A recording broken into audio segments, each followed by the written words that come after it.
I was 3 years old nang ikaw ay na-meet. Napahanga ako sa taglay mong bait. Ikaw ang guest ko sa tuwing birthday, pati sa room ko. Ikaw ang display, di ka na nawala sa alaala. Ikaw lang talaga at walang kagaya. Ikaw ang gusto ng mga friends ko, at di ko alam pati parents ko. Ano ba ang meron ka na wala sa iba, at napapangiti pag nakita ka na sa mga poster at maging sa TV. Inaabangan ng iyong movie. Bata pa ako noon nang maramdaman ko to.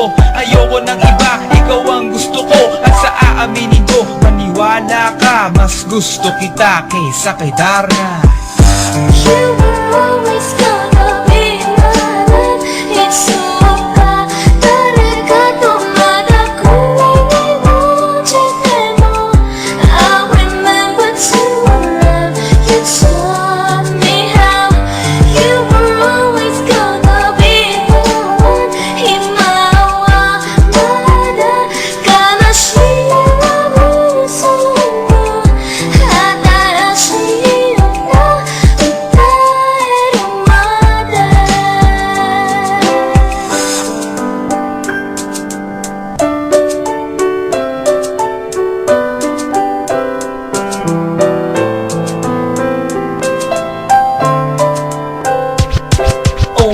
Oh why, bakit ganito? Gusto ko ikaw lang nasa tabi ko. Mga poster mo at mga magazine, sa buhay ko hindi kita kayang alisin. So pati sa cellphone at mga gamit, ikaw ang nakalagay sa aking bedsheet. Ako ay nalungkot nang ika'y nawala. Ano ba ang mali na aking nagawa? Pakiusap naman kahit na sandali, para lang mabawi ang mga bigani at muling umiti at di na umiyak. Magpakita ka lang, gusto kong matiyak na buhay ka pa rin at ika'y malakas. Gumawa ka ulit ng mga palabas, at kapag bumalik, ngingiti na pusa, at hindi ako magmamahal ng pusa.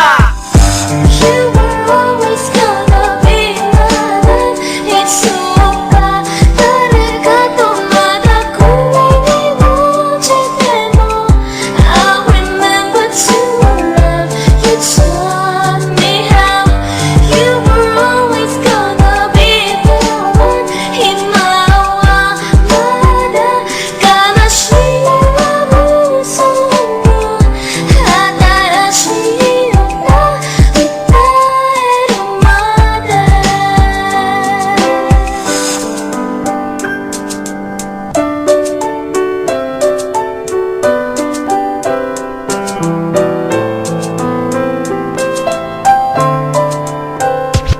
Lumipas ang mga taon, nananatili ka pangarap. Nais kong libutin ang mundo para ka lang mahanap. Sapagkat tigis na magpakita ka lang sa larawan. Gusto ko ay makasama ka, handa ko nang iwanan ang lahat ng kayamanan, pati GF ko. Sabihin mo magkano ba ang TF mo, at aking ibibigay, tanggapin mo lang ako. Okay lang sa akin kahit alipinin mo ako.